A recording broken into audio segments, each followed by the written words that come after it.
Hi, today we are going to create a game in Angular, and this is really helpful for any fresher or beginner who's trying to learn Angular. This is a practical kind of information you can get, and this will help you to to crack coding interviews.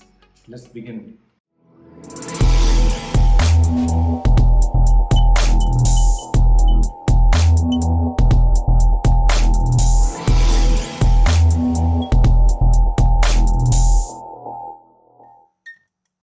Hi guys, so let's start with it. As you can see, we have our basic component arranged here, a basic Angular application with an app component and app.ts file. So let's start creating our game. In this game, what we want to do is we want to have a div, and when we click that div, our score should increase, and if we don't click it, like if we click outside, then the score should decrease. So game is quite simple enough. Let's try to do it. So let's first create a class which will be containing our game body, and then just a second. So we just write div, and then let's create a div class which is like a target, which should be clicked, right? And then we shall have something as a score panel, score panel, and to confirm, right, this whole game will be created under 30 minutes. Just see. And then let's create a basically outer div, let's say body, and then just put all these things inside it. Alright, cool. Now we are going to use SCSS. In this channel we have not talked about it much, but using SCSS you can basically write CSS, but it is like in a super strong form. You can even use variables, but we are not going to use that. But for at least in our case, we are going to use hierarchy here, because using hierarchy you can have elements in same format as you have in HTML, and the CSS which you write inside them will not leak to other classes. Consider if you are getting body here and maybe body again inside this. If you are using class hierarchy, then the style which you applied in this body will only apply to it. Let's see how it is done. Let's start with body. We want to have height as 100 ph, that is our virtual height, and then width as 100 VW, that is virtual width. And then we are going in CSS, you can't do this, but in SCSS you can use internal, basically since game body is present inside body, so we are going to write inside it. So we'll say game body, and then its height we can put as okay. So let's forget about this height first. Let's just simply continue here. We have game body and we have score panel. So we want to have some kind of visual panel below, and we will have some height here. So let's put the height as 40 pixel, and we want to increase our font size to twice the size of default one. So you can use simple 2rem, that will increase the relative height of font size. And we want to have font width as bold, right? That's it for our score. Also we want the text present in our score to be present in center, so we write text align, that is center, right? And since our score panel is going to take 40 pixel of height, how do you set the game panel so that it doesn't it is complete 100% but without 40 pixel? There is a CSS function where you can write calc C, which is calculator kind of thing, where you can write I want to take 100% of my parents height, and then I want to reduce 40 pixel out of it, sorry, pixel out of it. And same in width, you don't want to do any calculation because score panel is on below section, not on the left side, so we simply use 100%. That's it for our CSS complete thing. One more thing. Inside game body we have a target, and we want to have something specific for that, some style for that. Let's just set some height here, 300 pixel, and maybe some width 300 pixel. That's it. So we are done with game panel. We want to show score, so we can say your score is, and then we'll use some variable here, score, And then we also want that whenever target is clicked, your score should increase. Target clicked.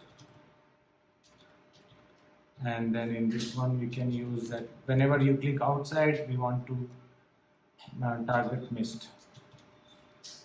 So we have two methods. So let's start the component file again. In this we have, this is not required, this comes with our project build and the default Angular project generation. So let's start with our variables which we have used. First of all, one thing is score. So we'll set score as 0 initially. Then we have our target clicked.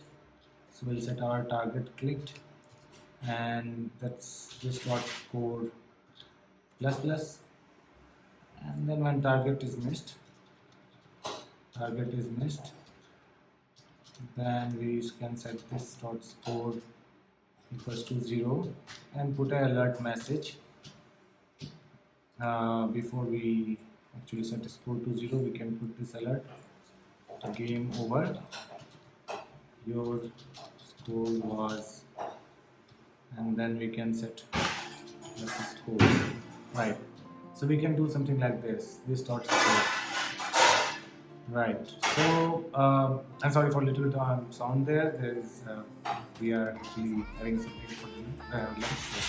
Yeah. So we have already created target clicked and target missed. Let's save this all file, open up terminal, and then just simply run this project and see what happens. npm start. Meanwhile this is going on, this can be asked generally in interview questions to create a game of this nature in less than 30 minutes. It is easy to do, as you can see, but we will increase our complexity over time. Now this might seem very simple to you, but just bear with me and we'll make it more and more interesting. So we have our game here. Let's just fire up our localhost. So as you can see, we don't see our target here. Let's try to debug.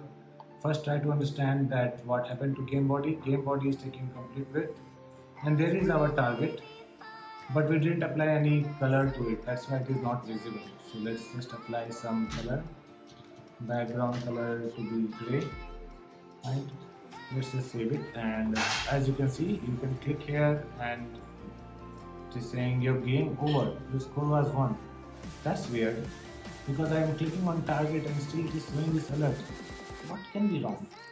The thing is, basically when you write a click element on a child thing, this div, right, is a child of, this target is a child of game body. You have written a click event listener for game body, and you have written a click event listener for target. In JavaScript, if you are not specifying or you are not writing some piece of code to do something, if you do a click event inside nested child, the event will bubble up. It will go to its parent, it will go to its parent, and it will go to its own parent. So in that case, that's how Angular handles a lot of clicks. So you have buttons, right, and you have text inside it. When you click on the text, then also button click is handled. That's how event bubbling happens, right? But there are some elements which will stop automatically, like buttons. But in this case is like divs, right? In div cases, in cases of div, you should write some kind of event handler. How can we write in Angular that thing? So that can be easily passed. So if you write sorry, something like event directly, we have to use the same format and write event, the dollar symbol. You can receive an event parameter here in target click, and that will be of type mouse event. And this mouse event has a property called as stop propagation. That means stop moving, bubbling it up. Just handle this click and don't change and don't call the parent element. So if you see now, your score is increasing. Now we can't see this score value. So let's try to fix this. The thing is, the game body actually took some height, but it is more than what we thought, 40 pixels. It's actually that our body element is taking more height. So let's try to reduce it. You can obviously try, you can change values in Chrome. That's really helpful. So we can write minus 30 pixels. Still we have a scroll bar. So let's put up arrow and low arrow. You can click on that element and click on up arrow and low arrow to just increase or reduce. So 31 pixel, we are finding that this got removed, and same thing we will do here. Oh, sorry, I used int command. Okay, so we want to say 100 bw, and then we want to say that if we don't write width, what will happen? Let's try that. So even if we don't write our width, it is taking width as 100%. So let's simply remove the width property. Let's take height, go to code, here, remove this both with height only. So that's how we fixed our height. So now if we click, our score is increasing. But this game is not that much challenging. How do we make it more challenging? It's easy. What you can do is basically, whenever I click the div, it should move. How I can do that is, there is a property called as transform in your, let's first do this in here in CSS. So let's say transform, and in transform there are a lot of things, but for us right now we just want to change the size, the position of this element. So we can just use translate, and translate also has three things. Translate, if we just give translate, we have to give x pixel and y pixel. So just say, let's say we want to move it by 100 pixel to the left by x. X is the horizontal direction and v is for, like, y is for vertical. So we want to say we want to move by 200 pixel. Let's save it and check our piece of code. So our div has not moved. First let's try to see this, why it has not moved.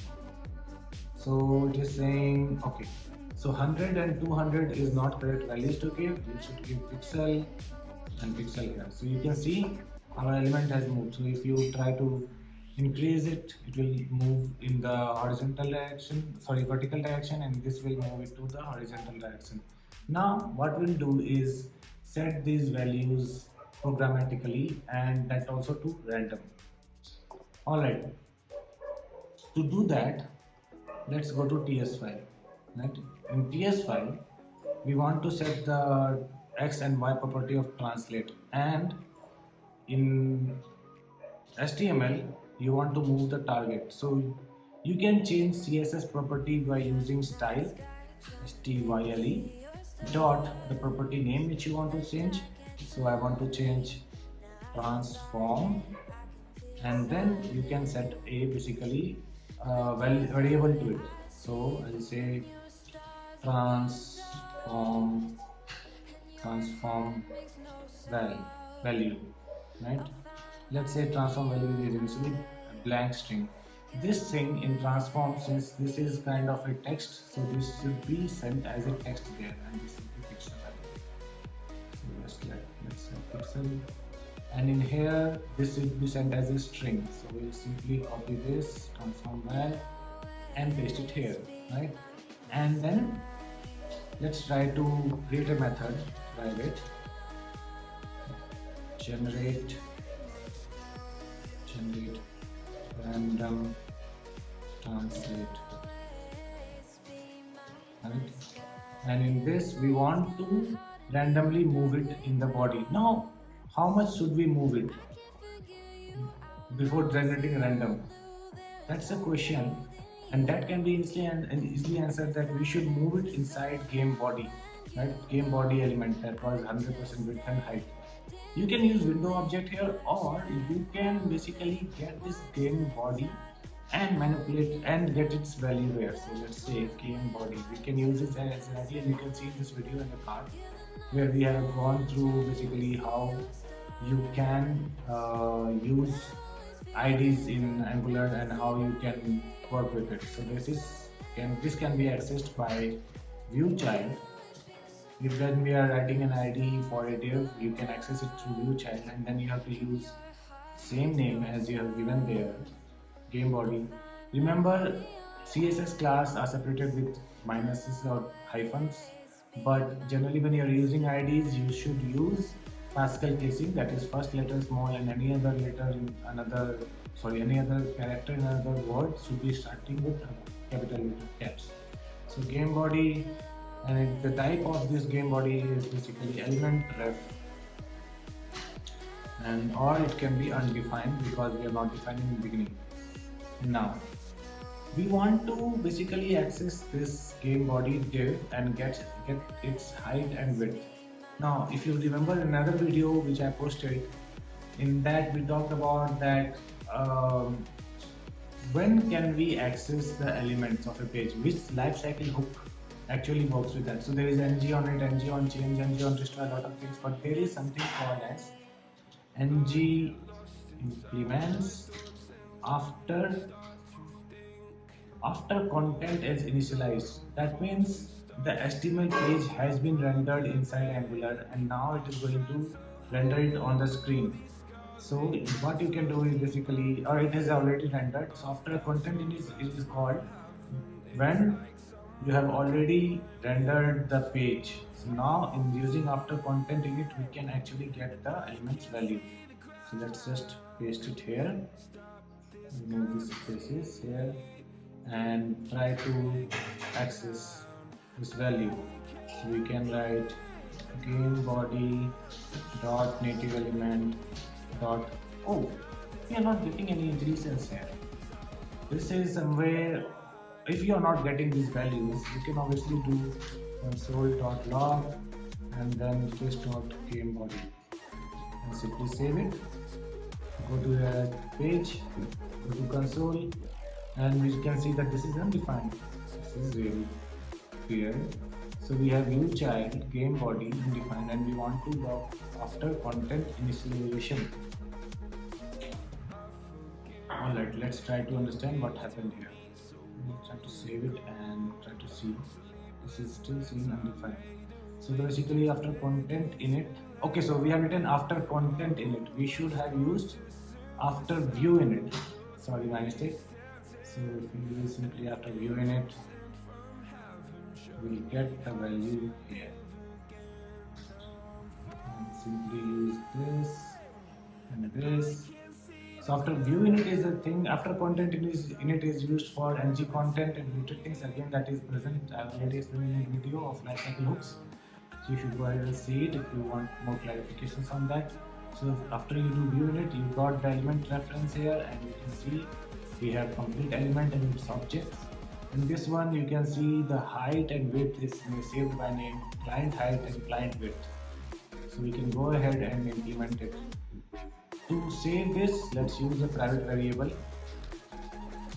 private screen size equals to, let's say x is for horizontal, so let's say 0 for initially and y also 0 as an initial value. Then we'll go ahead and in this we'll use this dot screen size dot x equals to this dot game body dot native element dot, we can obviously use this variable name. X is basically width, so we will use width. X is horizontal, so that is width. So client width, this dot screen size dot y equals to this dot game body dot native element dot client. Alright, so let's not save this information anymore. Now we have x and y sizes of this body of the screen where the box should be moved. Now let's calculate a random number to set those heights. So let's say const x value of horizontal movement. It can be math.random. So math.random provides a random fractional value between 0 and 1. So when we do math.random, if you want to think about it mathematics way, if you want to have certain value from 0 to 300, you would basically multiply the fractional number to 300.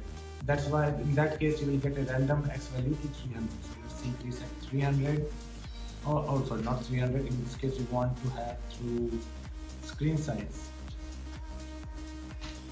So screen size dot x, we want to have something like that, and we also want that it should be less than 300. That means the size of box, whatever the size of box was, We don't want it to be pushed completely away. If we are putting, if we get a random method random as 1 and we multiply it by screen size, then the box will be completely towards outside of your page. So let's just keep 300 here, and let's set this value in transform. So let's just have x value.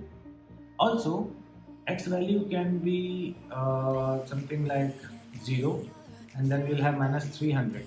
So we would want to just check that too. So we'll say x dot value, where x dot value, if it is less than 300, then question mark, if it is less than 300, then set it to 300, or just set it to x value again.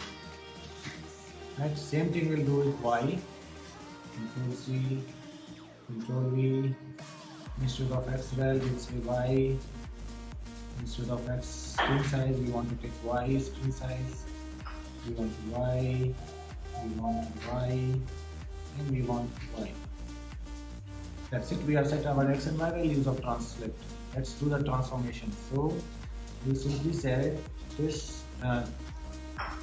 Instead of, we can just simply set this dot transform value equals to, that was a string, and since we are going to use variables with string, so we will use the string literal, that is inverted commas, which is present above tab key in your keyboard.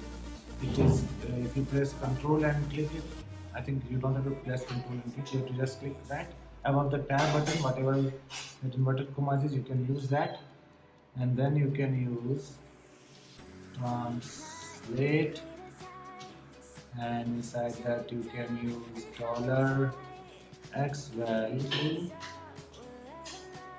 pixels, comma, then y value pixels, y value and pixels. That's it. So after content has been initialized, we would like to generate random translate, and whenever target is clicked, we would like to generate random translate. So let's simply save it and see. So whenever we are clicking, it is moving here. What is this error? I think I already discussed this again in another video. You can see that the video was around lifecycle hooks, where this error is explained. What is happening is your HTML page has been rendered, and then you're taking client height and client width, and then same code, at that same code base, in that same method, what you are trying to do is set a property which is bounded to your HTML.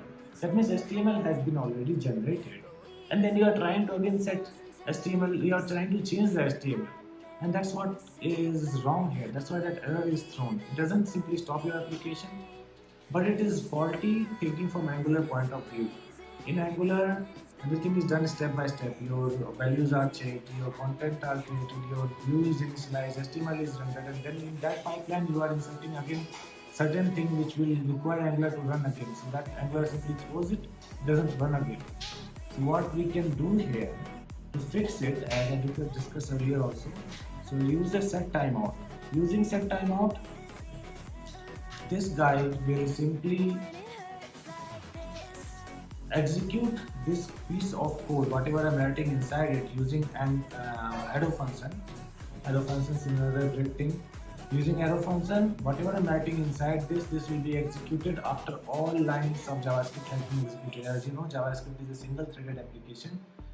Sequence of lines after this, and even this method is called from Angular. So internally called Angular library will be executing something in sequence. So all of that code, after it is executed, it will run this piece of code. Alright, let's simply save it and see if our error is gone. Yeah, our error is gone. And when we are clicking, it is moving this div to random places. And if we click outside, you say game is over and your score was 11. Now let's try to do one thing. Let's make it more challenging. And what we will do is we will set its size also to vary from 0 to 300 or from 20 to 300, right? So generate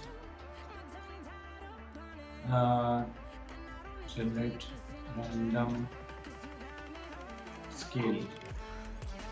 So in this case, what we are going to use, we are going to use same transform to change the value of scale property.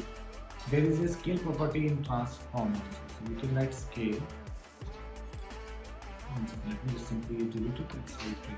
So if you write scale, you can actually change the value in scale property. So you can write 0 is like completely small, 1 is like completely original size. So we are going to simply use that scale here. Again, that is a string. So first let's generate a random scale value. Let random scale value. Right, and this one we can use math dot random, right, and then this will, as we discussed, this will generate a fractional value between 0 and 1, and when we multiply it by 300, it will generate random value between 0 to 300. But we don't want it to be completely 0, so we'll simply write random scale val equals to random scale val. If it is less than 30, I would say 30 pixel is a good challenge. If it is less than 30 pixel, then simply set it to 30, else set it to random scale value. But now we have already set the transform value with some string, and then again if we write this or transform value to some other string, it will create issues. We can fix that. So let's create another private variable, generate randomness, and simply use and simply send this value back. Return translate this dot transform value equals to this dot generate random translate plus space, and we want our scale to be also. So we simply return our value scale bracket and then our dollar value with random scale val. That should give our random value here. So let's just put it on the next lines. So we have here, let's put some tags so that it is a certain, and we want to get this dot generate random scale. So this will now generate randomness, and instead of generating random 10 transition, we will simply generate some random values. Alright, let's see. So our complete thing has scaled too big for our values. This is taking complete screen.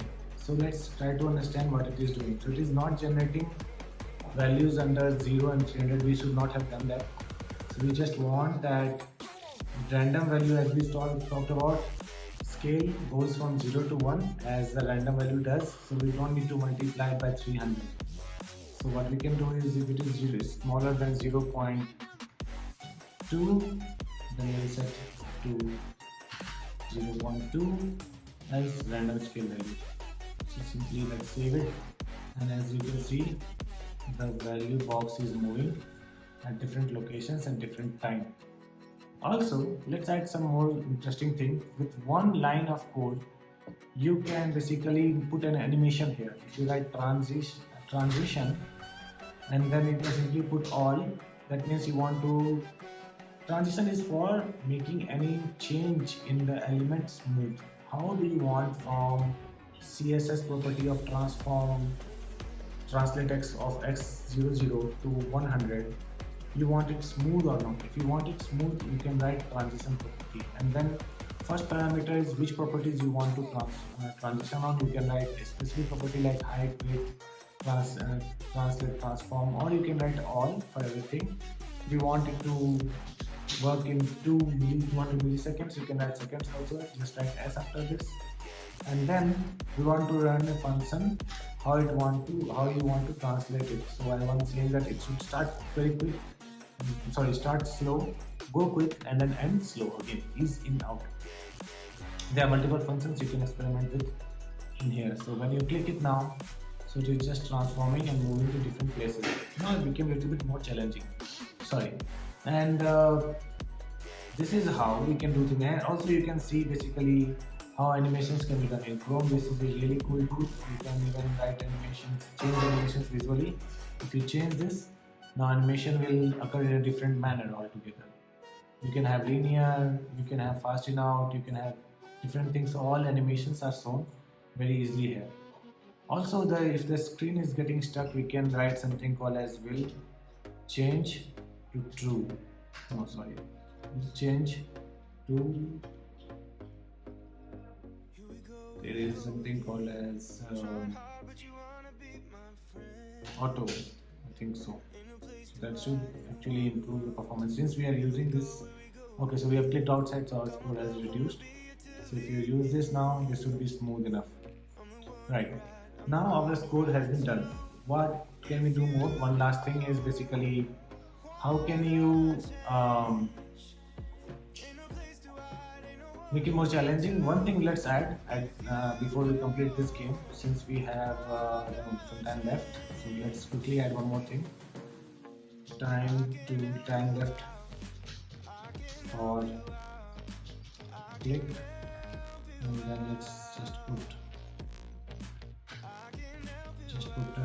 timer and seconds, and then we will see your score is this thing, and here we can use simply this timer will give initially 5 seconds, and then we can use basically up, since this is not dependent on, we are not going to get some height or element width, so we'll use another cycle hook on in it. It has capital I and on it, and then let's implement this and Control X, Control V, and then simply type this dot. Okay, so we are going to set a timer which will execute every 1 second. So you can use interval from RxJS. You say that we want to fire this observable after every 100 milliseconds, 1000 milliseconds. Then we subscribe, we write an arrow function inside it, and that's how we will set the timer. If timer is greater than 0, then this dot timer equals to if it is greater than 0, just we want to decrease it. Else, if the timer has gone less than 0, then we want to basically say that game is over. This dot game. So we have target missed. So we will say this dot target missed. And we want that our game should not keep on, so this will execute over 1000 milliseconds, that is 1 second. If consider your game was over and you left the screen over, it will keep on popping up this alert button which we have written here in game over. So when we go to target missed, you see that we have an alert box. This alert box will keep popping every 1 second, so we don't want to do that. So for that we are saying game over equals to false. So we can say whenever we are clicking on target, we can say this dot game over. Let's name it game in progress. Game in progress. Right? That's better name to do. So, game in progress is false, and we'll say whenever we start clicking things, we'll say game in progress to true. Whenever we miss, we can say just dot game in progress equals to false. And then what we can do is we can write a else if condition. If this dot game is in progress, then only you fire target missed. Or you don't even want the timer to execute, so let's just put it outside. So basically you don't want that timer should be decreased even when the game is not in progress. So we'll simply say Control X. If game is in progress, then only you want your timer to execute. So let's say save this, and we'll see here that right now 5 seconds is constant, and as soon as we click, the timer will start reducing. Oh, so we have done one mistake, that we are not resetting timer whenever we are clicking this element. So we can say this dot timer equals to 5 again whenever we click, and let's just put some space here, time to click, and simply refresh. Right, so we can see timer gets reset for every 5 seconds, and if you click outside, game is over and your timer has stopped. So that's how we create a game. I hope you enjoyed this video. Please consider subscribing to our channel and giving a thumbs up on this video if you liked it. This will be really helpful for me to create more content, and do come back for more. Thank you.